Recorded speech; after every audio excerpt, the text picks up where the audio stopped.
యోహాను సువార్త 14వ అధ్యాయం. యోహాను సువార్త 14వ అధ్యాయము 2వ వచనము నుండి చదువుతున్నాను. బైబిల్ గ్రంథములు చూడగలిగిన వారందరూ దయచేసి తెరచి చూడవలసినదిగా ప్రేమతో మనవి. నా తండ్రి ఇంట అనేక నివాసములు కలవు, లేని ఎడల మీతో చెప్పుదును. నీకు స్థలము సిద్ధపరచ వెళ్ళుచున్నాను. నేను వెళ్ళి మీకు స్థలము సిద్ధపరిచినప్పుడు నేనుండు స్థలములో మీరును ఉండులాగున మరల వచ్చి నా యొద్ద నుండుటకు మిమ్మును తీసుకుని పోవుదును. ప్రభు తన వాక్య భాగమును దీవించున్నట్లు తలలు వంచితే ప్రార్థన చేసుకుంది.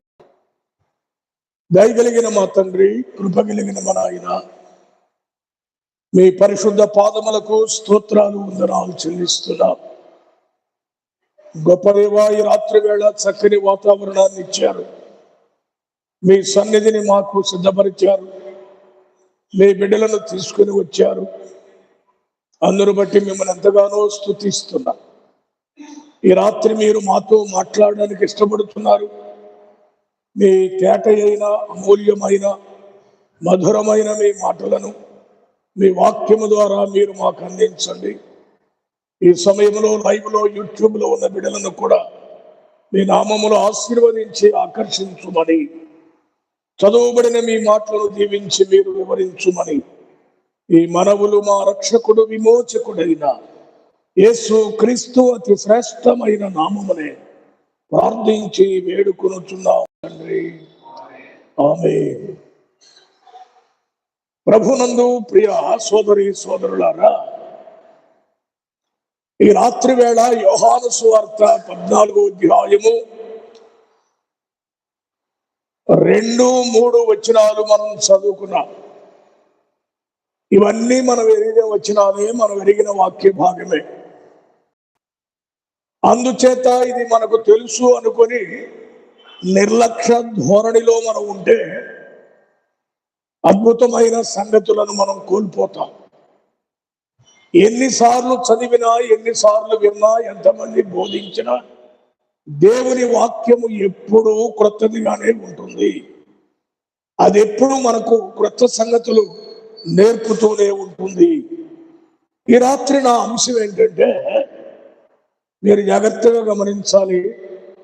మన నివాసములు ఎక్కడ ఉన్నవి? ఇది చాలా ప్రాముఖ్యమైన మాట. మన నివాసములు ఎక్కడ ఉన్నవి? ఈ మాట అంటే మీరు అంటారు, మీకు తెలియదా ఏంది మా ఇల్లు, మీకు తెలియదా మా బజార్లు, మా అడ్రస్లు మీకు తెలియదా అంటారా? ఇవి కాదు. ఈ నివాసాల గురించి బైబిల్ మాట్లాడడం లేదు. ఈ నివాసముల గురించి నేను చెప్పడం లేదు. జాగ్రత్తగా మనం గమనించాలి. ఎందుకు మన నివాసములు ఎక్కడ ఉన్నవి అన్నారంటే, ఇప్పుడు మనం చదివిన యోహాను సువార్త 14వ అధ్యాయం 2వ వచనములో యేసుక్రీస్తు ప్రభు వారి లోకములో ఉన్నప్పుడు ఆయన నోట నుండి స్వయముగా చెప్పిన మాటలు ఏమిటో చూద్దాం. చూడండి, 2వ వచనం. నా తండ్రి ఇంట అనేక నివాసములు కలవు, లేని ఎడల మీతో చెప్పుదును. అవుదామండి. యేసు ప్రభు అన్నారు, నా తండ్రి ఇంట అనేక నివాసములు కలవు, లేని ఎడల మీతో చెప్పుదును అన్నాడు. పైగా క్రిందకు వెళితే అంటాడు, నేను వెళ్ళి మీకు స్థలము సిద్ధపరిచిన ఎడల నేనుండు స్థలములో మీరును ఉండులాగున మరల వచ్చి నా యొద్ద ఉండుటకై మిమ్మును తీసుకుని పోవుదును అన్నాడు. దీని భావమేమి? దీని ఆంతర్యమేమిటి? నా తండ్రి ఇంట అనేక నివాసాలు కలవు అన్నాడు. ఇప్పుడు నేను అడుగుతాను, అసలు తండ్రి ఎక్కడుంటాడు?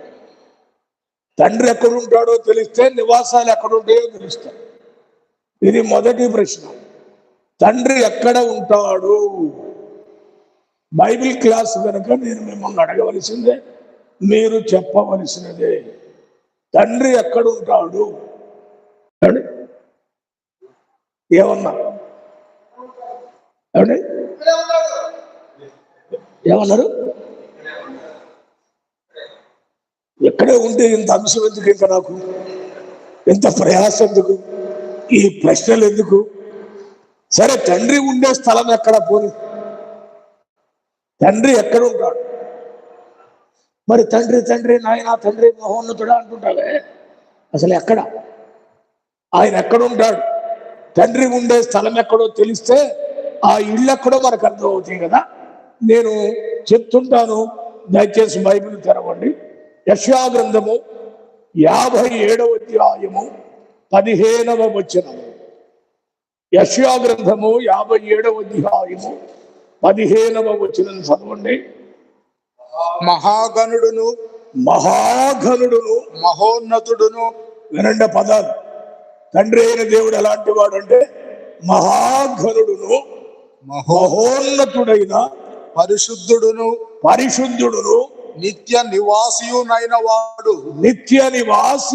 వాడు ఇలాగు సెలవిచ్చుచున్నాడు. నేను మహోన్నతమైన పరిశుద్ధ స్థలములలో నివసించువాడు. నేను మహోన్నతమైన స్థలములలో నివసించువాడు. ఎక్కడుంటాడండి తండ్రి? మహోన్నతమైన స్థలాలు అన్నాడు. అంటే మామూలు స్థలంలో కాదు ఆయన ఉండేది, మహోన్నతమైన స్థలం. అందుకే పాత నిబంధన భక్తులకి ఈ సంగతి తెలుసు. కీర్తనాకారుడు అంటాడు, 57వ కీర్తన 2వ వచనములో ఎవరికి ప్రార్థన చేస్తానంటున్నాడు? చదవండి. 57వ కీర్తన 2వ వచనము. మహోన్నతుడైన దేవునికి, చూచారా? మహోన్నతుడైన దేవునికి, నా కార్యము సఫలము చేయు దేవునికి, నా కార్యము సఫలము చేయు దేవునికి నేను మొర్రపెట్టుచున్నాను. ఏ దేవునికి? మహోన్నతుడైన దేవునికి అన్నాడు. ఇన్ని మాటలెందుకు? ఈ లూసిఫర్ అనేవాడు, వాడు లూసిఫర్ గా సాతాను కాకముందు వాడి యొక్క ఆలోచన ఎలా ఉంది, వాడు ఏమంటున్నాడో దయచేసి ఒక్క మాట చూద్దాం. యెషయా గ్రంథము 14వ అధ్యాయము 14వ వచనం చదువుదాం. మేఘమండలం మీదికెక్కుదును. చూడండి, వాడు అంటున్నాడు, చూడండి. మేఘమండలం మీదికెక్కుదును, మహోన్నతునితో నన్ను సమానునిగా చేసి కొందునని వాడు అంటున్నాడు సాతానుడు. ఎవరితో సమానం కావాలంట? మహోన్నతునితో నేను సమానంగా చేసుకుంటాను అంటున్నాడు. అంటే ఇప్పుడు మీకు అర్థమైంది, తండ్రి అయిన దేవుడు మహోన్నతమైన స్థలములలో ఆయన నివసిస్తాడు. అక్కడ కూడా ఆయన ఎలా ఉంటాడు, ఏ స్థితిలో ఉంటాడు, ఎలా కూర్చుంటాడు? యెషయా గ్రంథము 6వ అధ్యాయం 1వ వచనాన్ని చదువుదాం. రాజైన ఉజ్జియా మృతి నొందిన తరువాత అత్యున్నతమైన సింహాసనమందు, వినండి ఆ పదం వినండి. ఆయనేమో ఇందాక మహోన్నతమైన స్థలాల్లో ఉంటాడు. ఆయన కూర్చునే సింహాసనం అంటే అత్యున్నతమైన సింహాసనమందు ప్రభువు ఆసీనుడై ఉండగా నేను చూచితిని. అయిన దేవుడు అత్యున్నతమైన సింహాసనము మీద కూర్చుంటాడు. రాజుల మొదటి గ్రంథం 22వ అధ్యాయము 19వ వచనాన్ని చదువుదాం. రాజుల మొదటి గ్రంథం 22వ అధ్యాయము 19వ వచనము. మీకాయా ఇట్లనెను, యెహోవా సెలవిచ్చిన మాట ఆలకించుము. యెహోవా సింహాసనాసీనుడై ఉండగా, చూడండి, యెహోవా సింహాసనాసీనుడై ఉండగా పరలోక సైన్యమంతయు ఆయన కుడి పార్శ్వమునను ఎడమ పార్శ్వమునను నిలిచి ఉండుట నేను చూచితిని. తండ్రి అయిన దేవుని కుడి పార్శ్వం ఎడం పార్శ్వంలో దూతల సమూహాలు ఉన్నాయి. ఆయనేమో అత్యున్నతమైన సింహాసనం మీద ఉన్నాడు. ఆయన సింహాసనము ఎలాంటిది? ఇర్మియా గ్రంథము 14వ అధ్యాయం 21వ వచనం చదువుతాం. ఇర్మియా గ్రంథము 14వ అధ్యాయము 21వ వచనము. నీ నామమును బట్టి మమ్మను తోసివేయకుము, ప్రశస్తమైన నీ సింహాసనం ఎటువంటిదండి? ప్రశస్త నీ సింహాసనం. తండ్రి అయిన దేవుని సింహాసనము ప్రశస్తమైనది. ఇర్మియా గ్రంథములోనే 17వ అధ్యాయము 12వ వచనాన్ని చదువుదాం. ఇర్మియా గ్రంథము 17వ అధ్యాయము 12వ వచనము. ఉన్నత స్థలమున నుండు మహిమ గల సింహాసనము. ఎక్కడంటది? ఉన్నత స్థలమందుండు మహిమ గల సింహాసనం. ఇందాకేమో ప్రశస్తమైన సింహాసనము, ఇప్పుడేమో మహిమ గల సింహాసనం. ఎక్కడుంటుంది? ఉన్నత స్థలమందు. తండ్రి అయిన దేవుని యొక్క స్థితి, ఆయన ఉన్న ప్రదేశం, ఆయన కూర్చున్న స్థితి మనం చూస్తున్నాం. అయితే ఇప్పుడు ఒక ప్రశ్న, ఈ తండ్రి ఉండే స్థలం ఎక్కడుంది? ఉన్నతము, అత్యున్నతము, మహోన్నతుడు అంటున్నామే, ఆ స్థలం ఎక్కడుంది?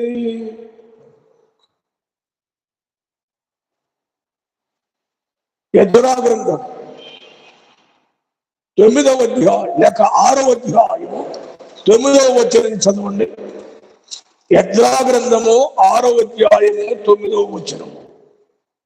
మరియు ఆకాశమందలి దేవునికి దహన బలులు అర్పించుటకై కోడెలే గాని, గొర్రె పొట్టేళ్లే గాని, గొర్రె పిల్లలే గాని, గోధుమలే గాని. సరే అండి, మొత్తం అక్కర్లేదు. మొదటి మాటే దేవునికి, ఆకాశమందలి దేవునికి. దేవుడు ఎక్కడున్నాడు? తండ్రి ఆకాశమందు ఉన్నాడు. మీరు జాగ్రత్తగా ఆన్సర్ చేయాలి. ఆకాశమందున్నాడు అని చదువుతున్నారు కదా. మరొక వచనం ఏముంటుంది? ద్వితీయోపదేశ కాండము 10వ అధ్యాయం 14వ వచనం చదువుతాం. ద్వితీయోపదేశ కాండము 10వ అధ్యాయము 14వ వచనం. ఆకాశము మహాకాశము భూమియు అందున్నదంతయు నీ దేవుడైన యెహోవాయే. ఆగండి, ఇందాక ఆకాశమందు దేవుడు ఉన్నాడని యెజ్రాలో చదివారు. ఇప్పుడు ద్వితీయోపదేశ కాండంలో ఏముంది? ఆకాశము మహాకాశము యెహోవాయే. ఇదేంటి మళ్ళీ? ఆకాశం కాక మహాకాశం ఉందా? ఏమండి, ఇంకొక మాట కూడా చెప్పమంటారా అండి? దినవృత్తాంతముల 2వ గ్రంథము 6వ అధ్యాయము 18వ వచనము. దినవృత్తాంతముల 2వ గ్రంథము 6వ అధ్యాయము 18వ వచనంలో సొలొమోను మాట్లాడుతున్నాడు. మనుషులతో కలిసి దేవుడు భూమి యందు నివాసము చేయునా ఆకాశమును, అనుకోండి, ఆకాశమును మహాకాశమును నిన్ను పట్టజాలవే. మీరు కీర్తనల గ్రంథం ప్రాముఖ్యంగా చూస్తే అక్కడ ఆకాశము మహాకాశములో అని ఉంటుంది. ఆకాశం అనేది ఒకటా, చాలా ఉన్నాయా? ఏమండి, ఎక్కడే ఉంది ఆకాశము మహాకాశం? ఆకాశం ఒకటేనా, ఇంకా ఉన్నాయా? నా వైపు చూసి చెప్పాలి. ఉన్నాయంటారా? సరే, ఉంటే ఎన్ని ఉన్నాయి అన్నారుగా. ఎన్ని ఆకాశాలు ఉన్నాయి?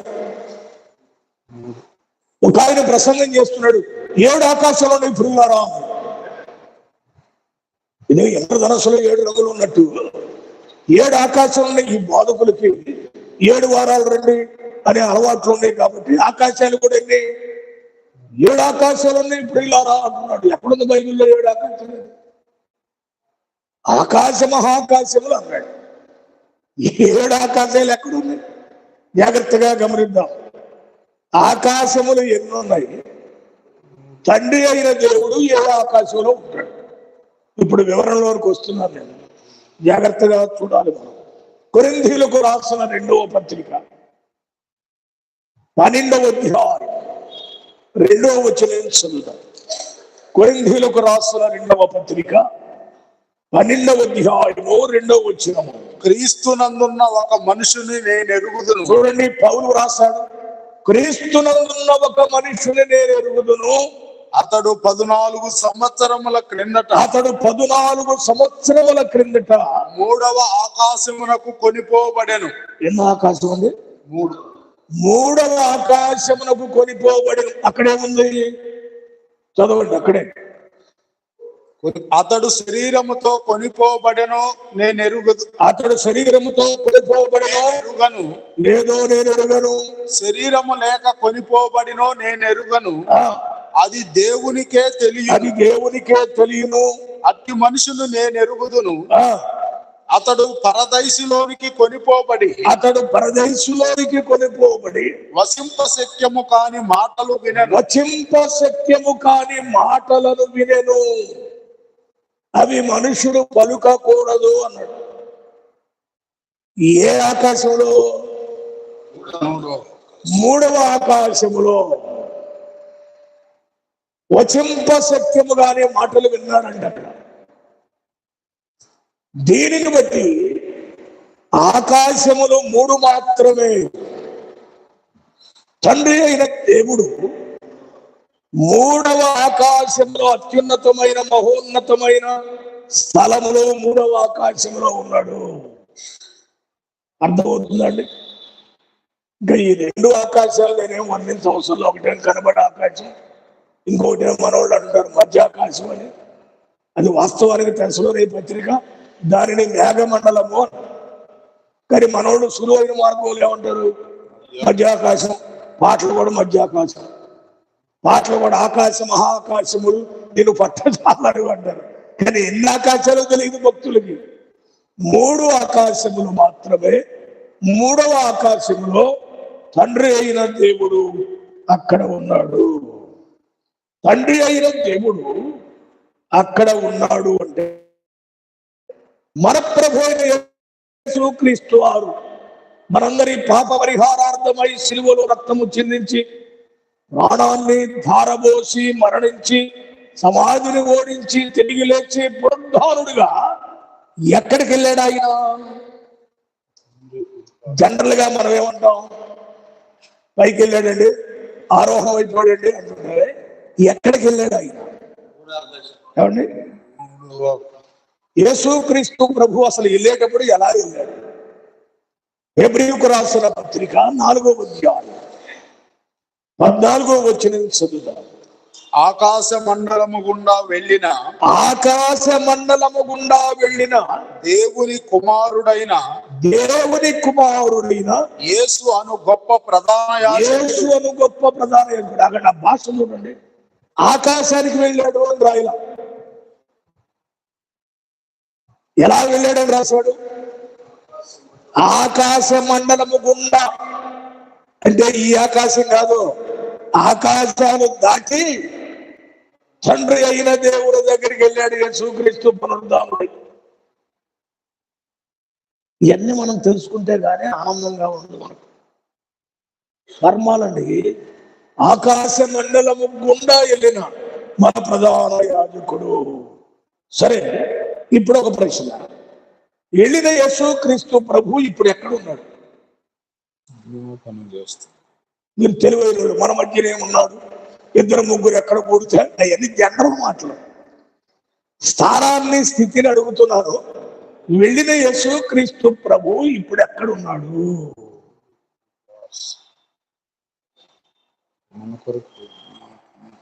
ఎంత మంచోళ్ళు మీరు.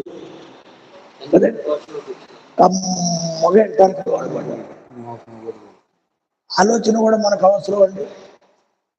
ఎక్కడున్నాడో చూస్తున్నాడు ఒక భక్తుడు. స్టెఫన్ అపోస్తుల కార్యముల గ్రంథం 7వ అధ్యాయం 56వ వచనం చదువుదాం. అపోస్తుల కార్యముల గ్రంథం 7వ అధ్యాయము 56వ వచనం. ఆకాశము తెరవబడుటయు, వినండి జాగ్రత్తగా చూడండి.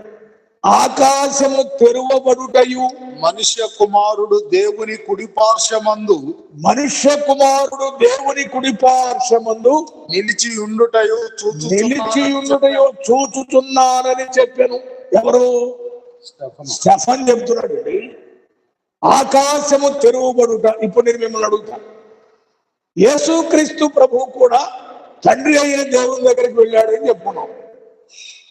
స్టెఫను చూస్తున్నాడంటే ఆకాశము తెరవబడుట అన్నాడంటే ఆకాశాలు ఏమైనాయి? తెరవబడి 3వ ఆకాశము సీనరీ అక్కడ ఏముందో కనబడుతుంది. చూస్తే ఎవరున్నారు?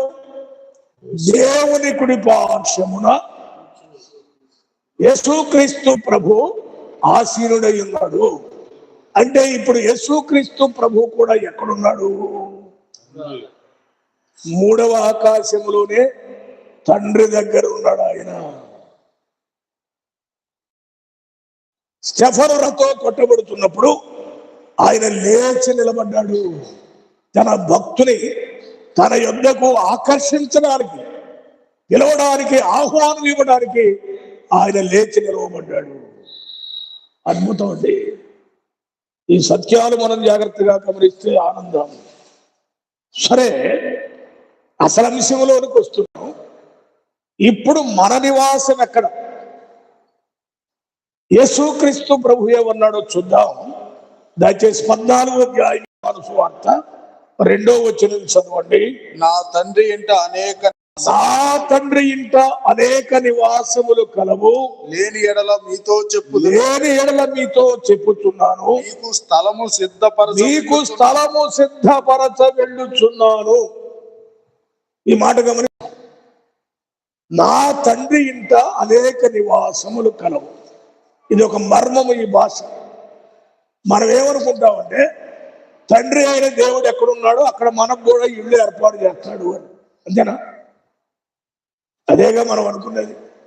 కాదు. అద్భుతమైన భాష ఏమిటంటే నా తండ్రి ఇంట అనేక నివాసములు గలవు. తండ్రి ఇంటిలోనే మనకు ఇల్లు ఉంది. గమనించాలి. ప్రభువు చెప్పిన మాటలో ఉన్న మర్మం ఏంటంటే ప్రభు అక్కడ, మనం ఇక్కడ కాదు, ఆయన ఇంటిలోనే. ఎంత పెద్దదో అది! తండ్రి ఇంట అనేక నివాసములు కలవు. అర్థమైందండి? మన నివాసం ఎక్కడిప్పుడు? తండ్రి ఇంటిలోనే మన నివాసం. అర్థమవుతుందా? ముఖ్యమంత్రి గారి ఇంట్లోకి మనల్ని రానిస్తారండి? ఇక నివాసం ఎక్కడుంది అసలు? ముఖ్యమంత్రికి రానిపోతే ప్రధానమంత్రి రానిస్తాడా? వాళ్ళ దగ్గరికి పోవాలంటే మైలు దూరం బయట ఉండాలి, సెక్యూరిటీ ఉంటారు, ఇంట్లో కూడా కాదు. మరి తండ్రి అయిన దేవుని ఇంటిలో ఆయన ఓన్ హౌస్, అది ఆయన ఇంటిలో మనకి ఇల్లు. అసలు ఆలోచన చేస్తే అర్థం కావట్లేదండి. ఇది ఎంత ఆనందం అండి. పైగా అన్నాడు, లేని ఎడలని మీతో చెప్పుదును. నేనేం అబద్ధం చెప్పడం లేదు, ఉన్నాయి అంటున్నాడు. అయితే మన నివాసాలు ఇక్కడ కాదు. హెబ్రీయులకు రాసిన పత్రిక 13వ అధ్యాయం 14వ వచనం చదివితే భక్తుడు ఏమంటున్నాడో చూడండి. హెబ్రీ పత్రిక 13వ అధ్యాయం 14వ వచనం.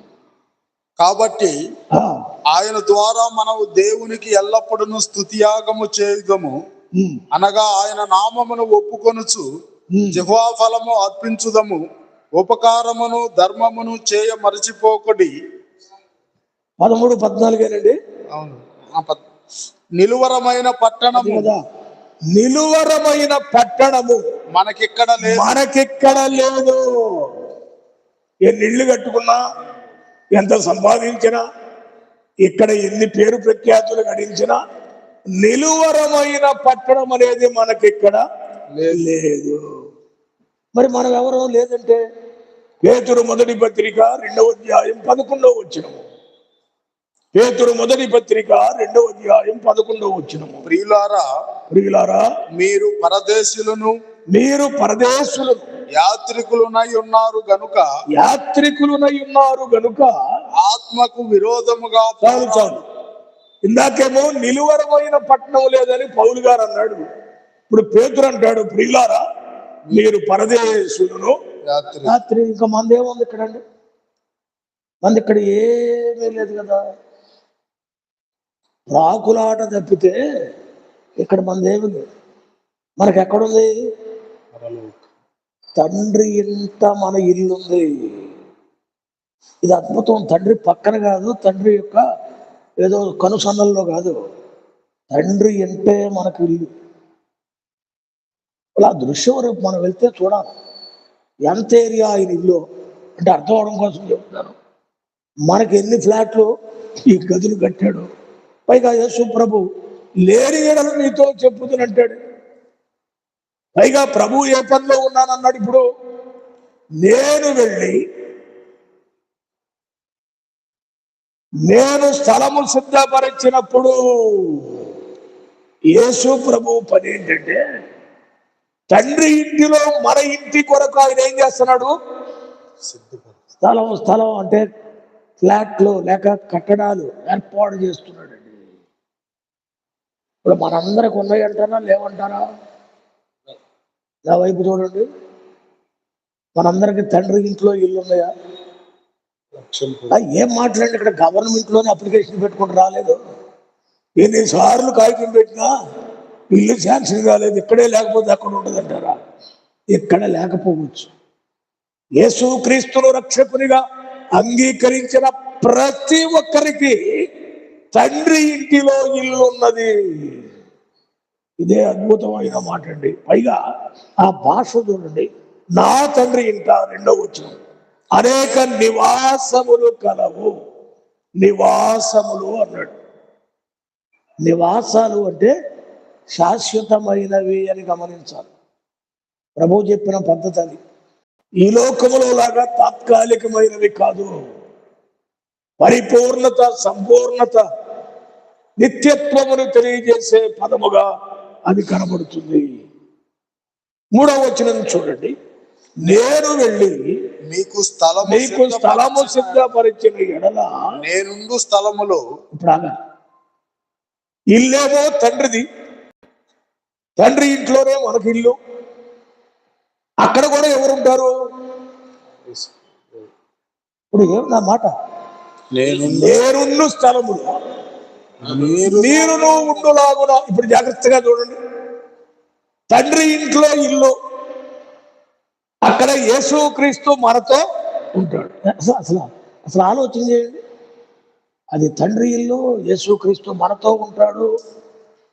నా మాట కాదు కదా ఆయన అన్నాడు. చూడండి, నేను వెళ్ళి మీకు స్థలము సిద్ధపరిచినప్పుడు నేనుండు స్థలములో మీరును ఉండులాగున మరల వచ్చి నా యొద్ద నుండుటకు మిమ్మును తీసుకొని పోవుదును. అంటే మనం ఉన్న ఇంట్లో మనతో ఎవరుంటారు? యేసు క్రీస్తు ప్రభు ఉంటాడు. ఇప్పుడు గమనించాలి. ఇక్కడ ఒక త్రిత్వమైన ఆలోచన చెప్పాలి. ఇల్లు ఎవరిది? ప్రారంభం తండ్రిది. మనతో పాటు ఎవరుంటారు అంటున్నారు? యేసు క్రీస్తు ప్రభు ఇద్దరు ఉన్నారు. మూడో ఆయన ఇంకొక ఆయన ఉన్నాడు కదా. ఎవరైనా ముగ్గురులో ఎవరండి? ఇప్పుడు తండ్రి కుమారులు ఇద్దరు ఉన్నారు ఇక్కడ. మూడో వ్యక్తి ఎవరు? పరిశుద్ధాత్ముడు. మరి పరిశుద్ధాత్ముడు లేడు కదండి అంటావా? సంఘం ఎప్పుడైతే ఎత్తబడుతుందో ప్రభు బోరతో శబ్దంతో పిలిచినప్పుడు మనతో పాటు ఎవరు వస్తారు పైకి? సంఘంతో పాటు పరిశుద్ధాత్ముడు కూడా వస్తాడు.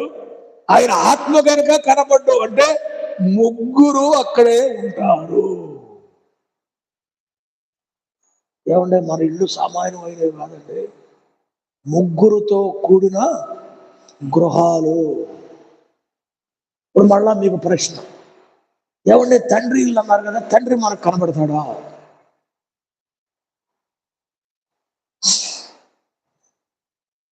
వైపు చూస్తున్నారండి.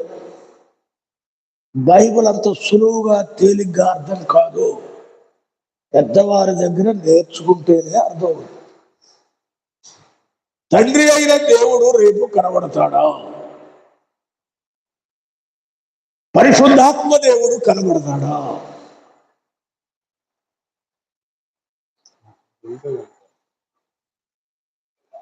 మీరు చురుగ్గా ఉన్నారు, కొంచెం చెప్పండి. కనబడక ఏం చేస్తారండి, వాళ్ళు అక్కడే ఉన్నారు కదా అంటారా? తండ్రి అయిన దేవుడు కనబడతాడా? ఒక ప్రశ్న. యోహాను సువార్తలో యేసు ప్రభు సమరయ స్త్రీ సంభాషణలో దేవుడు ఆత్మ గనుక ఆయన ఆరాధించువారు ఆత్మతోనూ సత్యముతోనూ. మరి తండ్రి అయిన దేవుడు ఏ స్వరూపి? ఇప్పుడు వాక్యంలో ఏముంది? దేవుడు ఆత్మ గనుక. ఆత్మ కనబడుద్దా? విడమర్చి చెప్పాను కదా, ఇప్పుడన్నా చెప్పండి. ఆత్మ కనబడుద్దా? మరి తండ్రి అయిన దేవుడు ఆత్మని ఆయనే చెప్పుకున్నాడు. ప్రభువే మాట్లాడాడు అక్కడ సమరయ స్త్రీ సంభాషణలో. వాళ్ళిద్దరి మధ్య జరిగింది అదే కదా. ఆత్మ అయితే ఆయన కనబడ్డ కదా. మరి పరిశుద్ధాత్ముడు ఆత్మస్వరూపి అని పేరే ఉంది. పరిశుద్ధాత్ముడు కనబడతాడు. ఏమంటారు?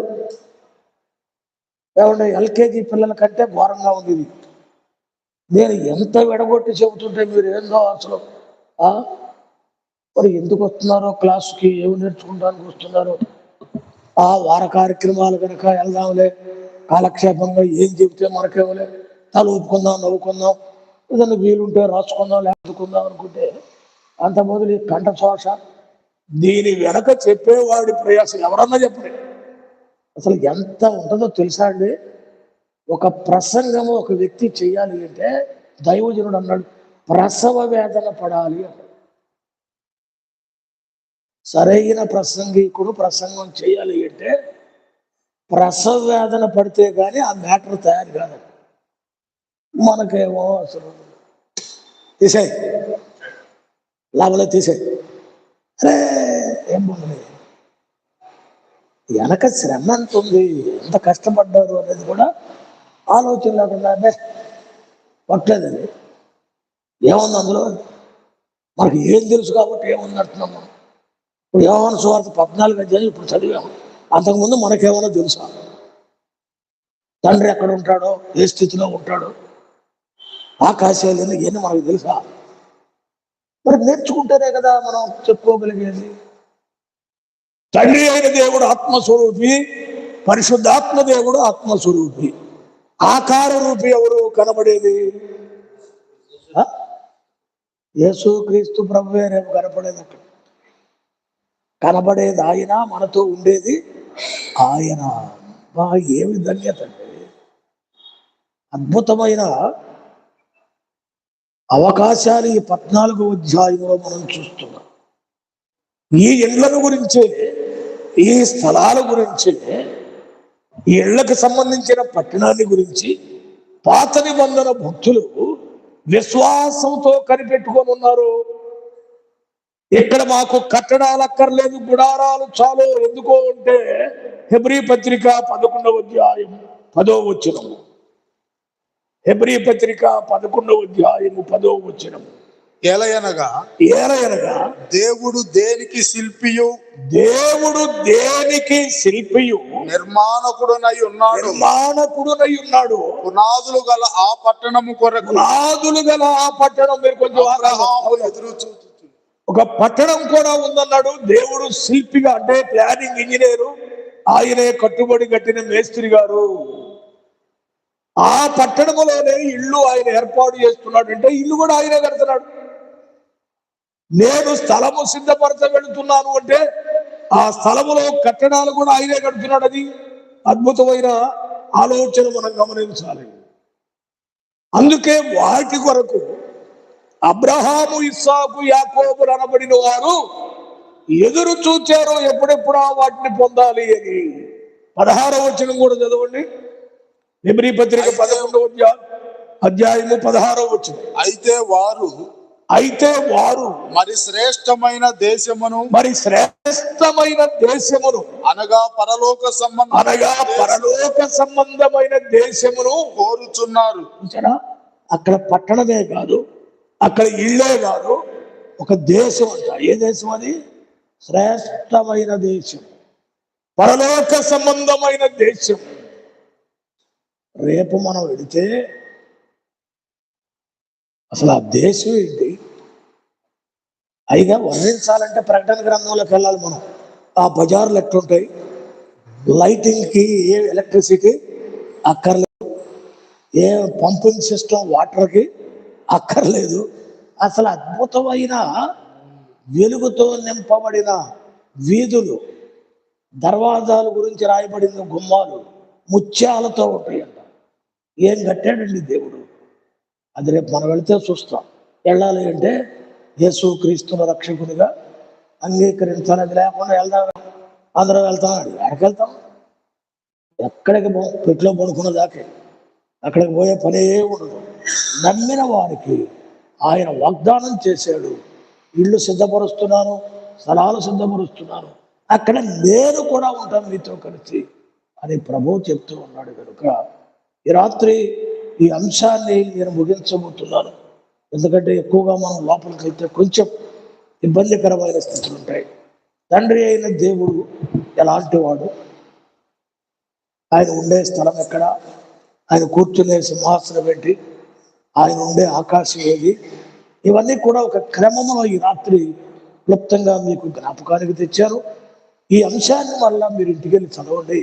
ఎంతకంటే ఎక్కువ సంగతులు మీకు దేవుడు ఇస్తాడు, ఎక్కువ ఆలోచనలు మీకు ఇస్తాడు, మంచి తలంపులు కూడా కొత్త కొత్త వాటిని దేవుడు ఇస్తాడు. మీరు చదవరు కాబట్టి మీకు అందరూ చదివితే ఇంకా నేను చెప్పింది ఏముంది, ఇంకా గొప్ప సంగతులు ప్రభు మనకు అందిస్తాడు. కనుక అలాగున చేసి ధన్యులు కావాలి అని ప్రభు పక్షంగా నేను మనవి చేస్తూ ముగిస్తున్నాను. దేవుడి మాటలను మనందరి వినికిడిలో దీవించి ఆశీర్వదించునుగాక. ఆమేన్. తలను ఉంచండి, ప్రార్థన చేద్దాం. దయగలిగిన మా తండ్రి, కృపగలిగిన మా నాయన, మీ పరిశుద్ధ పాదములకు స్తోత్రాలు వందనాలు చెల్లిస్తున్నాను. యోహాను సువార్త 14వ అధ్యాయంలో తండ్రి ఇంటిలో మాకు ఇల్లు ఉన్నది, వాటిని మీరే సిద్ధం చేస్తున్నారు, మరలా మీరు మాతో ఉండడానికి అక్కడ ఇష్టపడుతున్నారు. దివ్యమైన మాటలను, ఆనందకరమైన మాటలను, నిరీక్షణతో కూడిన మాటలను మీరు మాకు అందించారు. విన్న బిడ్డలందరినీ దీవించారు. మీ కొరకు సిద్ధపరచబడడానికి, సిద్ధపడిన జీవితాలతో వీటిని అనుభవించడానికి ఆసక్తి కలిగించేటట్టుగా మీ కార్యాలు వారి పట్ల జరిగించండి. లైవ్లో యూట్యూబ్లో చూస్తున్న బిడ్డలను కూడా దీవించండి. వాక్యాన్ని అర్థం చేసుకునే కృపను దయచేయండి. ఈ రాత్రి మీ సన్నిధికి చేరి వచ్చిన బిడ్డను ప్రతి ఒక్కరిని కూడా మీ నామములు ఆశీర్వదించి వారి వారి అవసరాలు అక్కరలు తీర్చండి. తిరిగి తమ గృహాలకు వెళ్ళబోతుండగా మార్గములో తోడుగా ఉండండి, క్షేమంగా నడిపించి నీ చిత్తమైతే మరి ఒకసారి ఇలాంటి అవకాశమును మీరు మాకు ఇచ్చి మీ సన్నిధిలో కలుసుకొని ఆనందించే భాగ్యాన్ని మాకు దయచేయుదురుగాకని ఈ మనవులు మా రక్షకుడు విమోచకుడైన యేసు క్రీస్తు అతి శ్రేష్టమైన నామమునే ప్రార్థించి వేడుకొనుచున్నాము తండ్రి. ఆమేన్. ఆమేన్.